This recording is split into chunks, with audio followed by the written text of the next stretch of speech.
जय हिंद। इस वीडियो में हम समझते हैं 2019 में आया हुआ प्रश्न पत्र सेट 1 जिसका कोड दिया है पीजे। ठीक है, तो ये देखिए आप लोगों का जो है लिखा है ऊपर नवीनतम पाठ्यक्रम एवं प्रारूप के अनुसार। ठीक है, तो यहाँ पर हम हल करेंगे मेरे भाई। लिखा भी चिन्हित प्रश्न नए प्रश्नों के रूप में दिए गए हैं। तो उपखंड का में पहले देखते पहला प्रश्न 200 वाट। पहला क्वेश्चन कह रहा है 200 वोल्ट 100 वाट बल्ब को यदि 100 वोल्ट पर प्रयोग किया जाए तो बल्ब की शक्ति क्या होगी। तो इसको जो हल करने पर उत्तर आएगा वो आप लोगों का आएगा 25 वाट, यानी ऑप्शन बी इसका सही आंसर है। फिर क्वेश्चन नंबर 2 लिखा है, क्या कह रहा है हमारा, अनंत एवं उत्तल दर्पण के ध्रुव P के बीच रखी वस्तु का प्रतिबिंब कहाँ और किस प्रकृति का होगा। कहाँ और किस प्रकृति का होगा, तो इसका जो सही आंसर आएगा वो दर्पण के पीछे P एवं फोकस के बीच, F का मतलब फोकस के बीच आभासी एवं सीधा होगा, यानी ऑप्शन ए इसका सही आंसर। फिर यहाँ पर कह रहा निम्न परिपथ में ए एवं बी बिंदुओं के बीच तुल्य प्रतिरोध होगा। तो तुल्य प्रतिरोध क्या होगा मेरे भाई, एक बात बताइए, एक और एक कितना हो जाएगा, एक आएगा हल करने पर। समांतर क्रम में दिए हैं तो क्या लगाएंगे, 1/1 प्लस 1/1 तो हो जाएगा कितना, 2। कितने एम्पियर आएगा, 2। 2.5 का प्रतिरोध होगा, कितना उत्तर होगा 2.5, यानी ऑप्शन इसका जो सही होगा वो क्या सही होगा। इसको हम हल ही कर दें कॉपी पर तब सही आएगा। देखिए 1 ओम और 1 ओम किस क्रम में दिए हैं, समांतर क्रम में, तो 1/R बराबर 1/1 प्लस 1/1, तो R का मान क्या जाएगा 1। 1/R बराबर 2/1, यहाँ पर हर बराबर है तो R बराबर क्या हो जाएगा 1/2, और यहाँ पर जो मान आएगा आपका मेरे भाई R बराबर 0.5। और फिर ये देखिए 0.5, जो 0.5 है वो भी आप लोगों का कैसा बना, श्रेणी क्रम, तो इसमें 0.5 जोड़ देंगे तो कितना हो जाएगा 1 ओम इसका सही आंसर होगा। किस ऑप्शन में दिया है, ऑप्शन जो आपका सही है वो तीसरा ऑप्शन बिल्कुल सही है।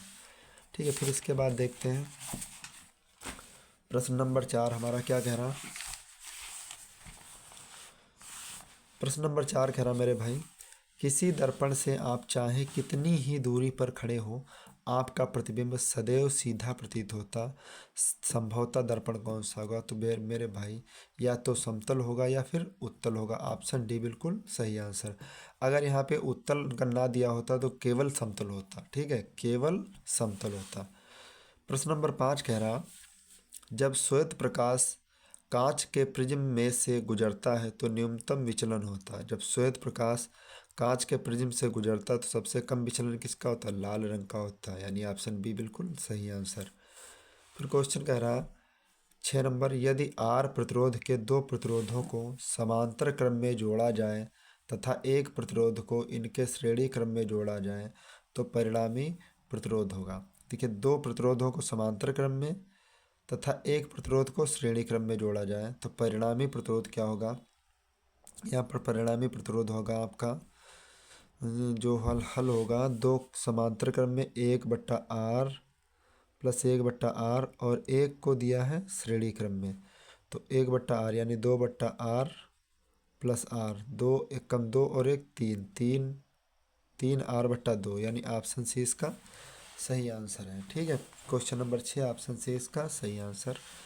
कौन सा मात्र चुंबकीय क्षेत्र का नहीं है, तो वेबर मीटर है, टेस्ला है, न्यूटन एम्पियर है, गॉस नहीं है। कौन सा नहीं है, गॉस, यानी ऑप्शन जो इसका सही आंसर होगा वो गॉस नहीं होगा। क्षारक के साथ हल्दी का रंग होता, तो क्षारक के साथ हल्दी का रंग कैसा होता, भूरा लाल, ऑप्शन सी इसका सही आंसर। फिर प्रश्न नंबर 9 कह रहा, अम्लीय वर्षा के जल का संभावित पीएच मान, मेरे भाई जितना ही पीएच मान कम होगा उतना ही ज़्यादा अम्लीय होगा, 5.2, बाकी सब ज़्यादा है। एल्डिहाइड का IUPAC नाम है, तो एल्डिहाइड का IUPAC क्या नाम होता है, मेथेनल।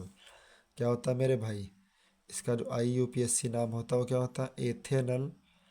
मेथेनल तो होता है दूसरा, इसका जो सही होगा वो एथेनल सही होगा। प्रोपेन का रासायनिक सूत्र, तो जिसमें प्रोपेन में 3 कार्बन लगे हो, कितने कार्बन लगे हो? 3 कार्बन लगे। देखिए 1 लगा, 4 लगे, 2 लगे, इसमें 3। तो ऑप्शन बी इसका सही आंसर। प्रश्न नंबर 12 कहना हमारा, कौन सा कार्बनिक यौगिक असंतृप्त यौगिक है? तो असंतृप्त यौगिक एथिलीन है। ऑप्शन सी इसका सही आंसर। फिर प्रश्न नंबर 13 कह रहा, खाद्य पदार्थों को सुरक्षित रखने के लिए डिब्बों में जिंक के स्थान पर टिन का लेपन होता है, क्यों? टिन का लेपन क्यों होता है? तो मेरे भाई टिन अपेक्षाकृत कम अभिक्रियाशील है, जिंक ज़्यादा अभिक्रियाशील है, टिन कम क्रियाशील है, इस वजह से। फिर क्वेश्चन नंबर 14 कह रहा, केवल जल में घुलनशील होता है। तो जल में जो घुलनशील विटामिन होती है वो क्या होती है? सी। ऑप्शन सी इसका, ऑप्शन डी इसका सही आंसर। एटीपी तथा NADP.2H का निर्माण होता है। तो एटीपी और NADP.2H का निर्माण होता है क्लोरोप्लास्ट में। ऑप्शन बी इसका सही आंसर। मुकुलन पाया जाता है। तो मुकुलन कहाँ पाया जाता है? हाइड्रा में पाया जाता है।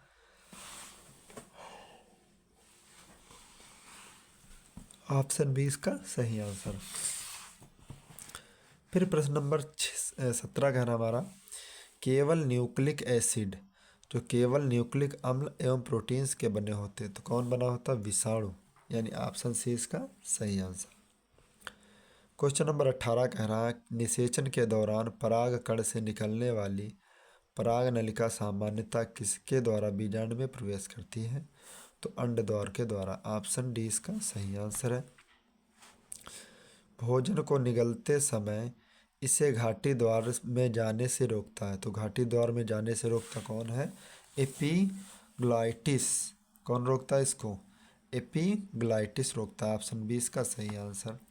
फिर प्रश्न नंबर 20 कह रहा है, केवल जल में घुलनशील होता है। तो घुलनशील ऑप्शन डी इसका सही आंसर। देखिए 2 बार ये क्वेश्चन पूछा गया, एक 14 नंबर में, एक 20 नंबर में। तो इस तरीके से हम 20 प्रश्न आप लोगों के अच्छे से हल करवाएं। अब यहाँ पे हल करते हैं मेरे भाई उपखंड का यानी भौतिक विज्ञान के प्रश्न। तो भौतिक विज्ञान में आप लोग जानते हैं परिभाषाएं हम नहीं लिखवाते हैं क्योंकि टाइम इतना नहीं होता।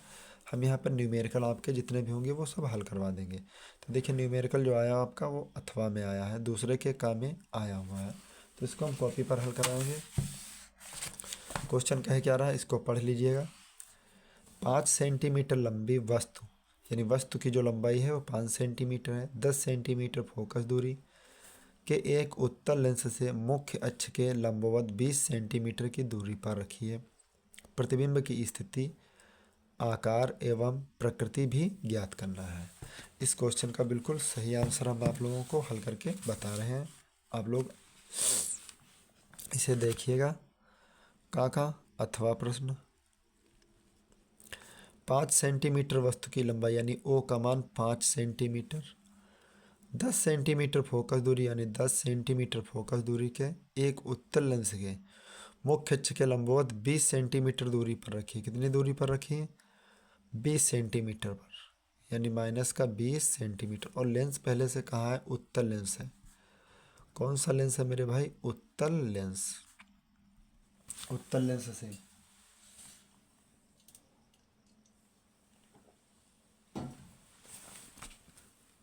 हमसे कहा है स्थिति ज्ञात कीजिए और आकार भी ज्ञात कीजिए। कोई बात नहीं, तो लिखेंगे लेंस के सूत्र से,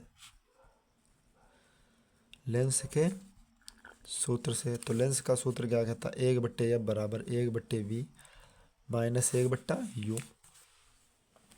1/F का मान क्या दिया है?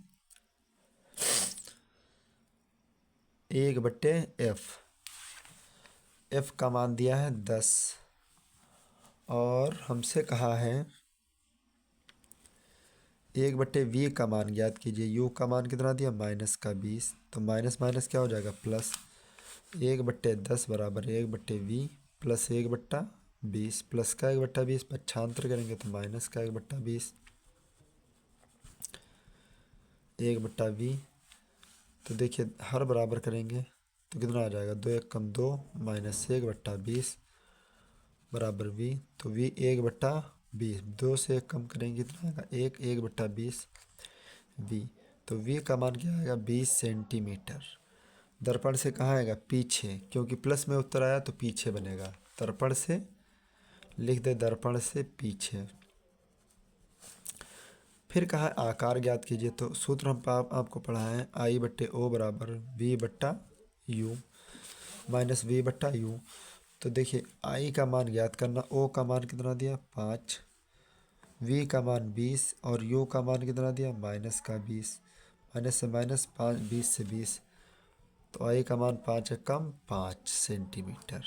इसका जो सही आंसर आएगा वो 5 सेंटीमीटर। ठीक है। फिर इसके बाद देखते हैं मेरे भाई, अगला क्वेश्चन देखते हैं। अगला क्वेश्चन क्या कह रहा है हमारा, प्रश्न नंबर दिया है हमारा तीसरे का, अथवा लेंस की क्षमता से क्या समझते हैं। क्षमता का सूत्र आपको, क्षमता की परिभाषा आपको लिखना है। किसी लेंस की क्षमता P का मान दिया -2, पूछा है फोकस दूरी ज्ञात कीजिए। तो फोकस दूरी क्या होगी मेरे भाई, F बराबर 100/P, 100/P की जगह -2, 2 से काटेंगे 50, -50 इसका सही आंसर है। ठीक है, -50 सेंटीमीटर। फिर प्रश्न नंबर 4 हमारा कह रहा, आपने अपने घर में एक पंखा, 3 बल्ब, एक वाटर पंप को मीटर के साथ उचित संयोजन एवं फ्यूज दिखाते हुए परिपथ बनाइए। यानी ये परिपथ बनाना है, आप ही लोगों को बनाना है। ठीक है। फिर इसके बाद देखिए कहीं पर न्यूमेरिकल नहीं है, न्यूमेरिकल होते तो हम जरूर हल करवाते हैं। फिर इसके बाद आगे देखते हैं क्या है। आगे आप लोगों के जो दिए हैं, एथिल अल्कोहल की 4 रासायनिक अभिक्रिया। ठीक है, तो अभिक्रियाओं के समीकरण लिखना है, समीकरण भी लिख लेंगे आप लोग। जिंक की सोडियम हाइड्रोक्साइड के साथ क्रिया होगी, ये हम हल करवा देंगे। देखिए पहला जिंक की सोडियम हाइड्रोक्साइड के से क्रिया, और फिर दिया है क्लोरीन की शुष्क बुझे चूने से क्रिया। फिर यहाँ पर कॉपर ऑक्साइड की तनु सल्फ्यूरिक अम्ल के साथ अभिक्रिया करना है। इसको हम हल कर लेंगे आराम से।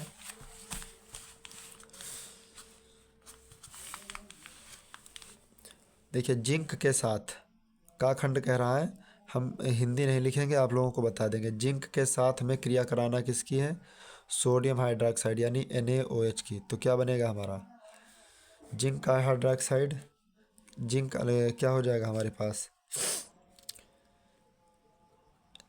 Na2 सोडियम जिंकेट, क्या बनेगा सोडियम जिंकेट।